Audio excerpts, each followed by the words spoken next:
You see this game right here? We're gonna call it Paccie because I'm pretty sure the actual name of this game was a racial slur. This game does not exist. It is not real, and not a single copy has been made, if it was even conceived to have a copy to begin with. Well, if it's not real, then how am I looking at the box art right now? That's a great question. You see, the story behind this game, if you could even call it that, is very interesting. Like, who made the box art? Who was gonna make this game? And why is the box art even here if the game's not even real in the first place? Well, I'm gonna be answering all that here, right now. This is the story behind Paccie, the non-existent PlayStation 2 game.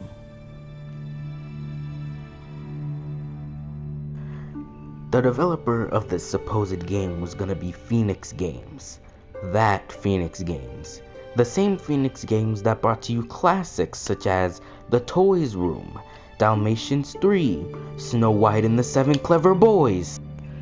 Phoenix Games does occasionally make games, but they're more known for their cartoons, if you can even call this poorly written, poorly voice acted, poorly animated garbage a cartoon.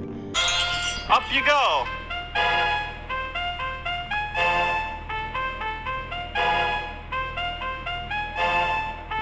It's easy! Up, up!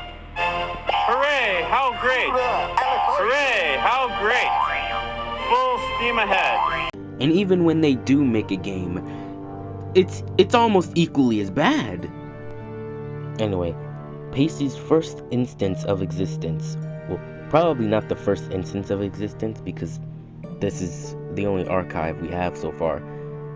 Well, see, it's on this website called NeoGAF or whatever. All right, and this website shows some of Phoenix Games Group's finest works, which I like how they put finest in quotes. That's very funny. What's really baffling is that every game shown here does actually have a copy out there, and Paccie's the only one that doesn't, which is very strange. But it doesn't stop there.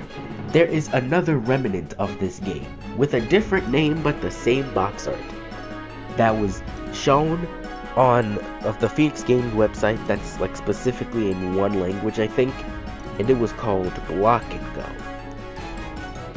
Now, we know as much about Block and Go as we do Paccie. Block and Go was on the PlayStation 1 while Paccie was on the PlayStation 2.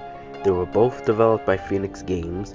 They're both archived once on a random website, and neither of them got a release. And there is a mystery to this box art right here. This horrific, hideous, ugly 90s CG box art. You know, Phoenix Games is very well known for stealing content, and this is no different. This is actually made in the 90s for a ray tracing competition. And if you don't know what ray tracing is, it's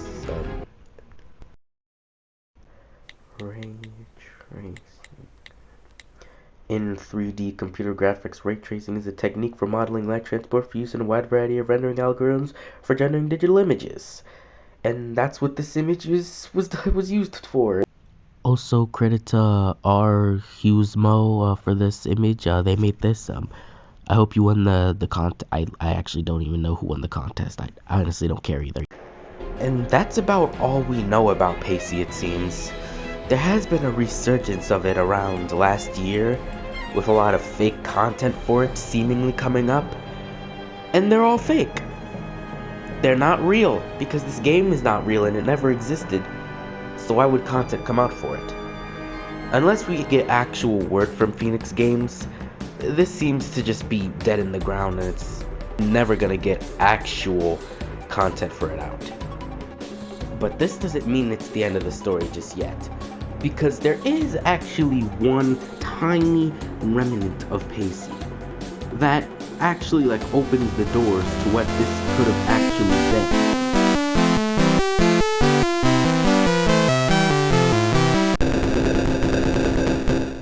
Hello Mike Horwitz, Ashton, Oliver Dixon, Bastion, and others. I want to say hello to Mark, who also can't help being very simple.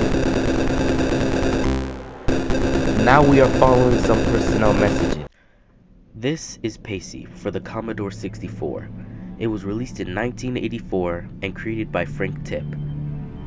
As you can see, it's a Pac-Man clone, and it doesn't try to hide it either. The level design, character design, gameplay, it's pretty much just a copy and paste. And as you can also easily see, this game is terrible. Like, it chugs so much, and the sound is awful. You should be glad I didn't actually show you more of it. Now the question still remains, would have this been what Paccie or Block and Go played like if they actually did exist? We still don't know, we can only theorize, but that's truly why this is something odd. So I hope that answered your question. Oh right, I forgot I'm alone.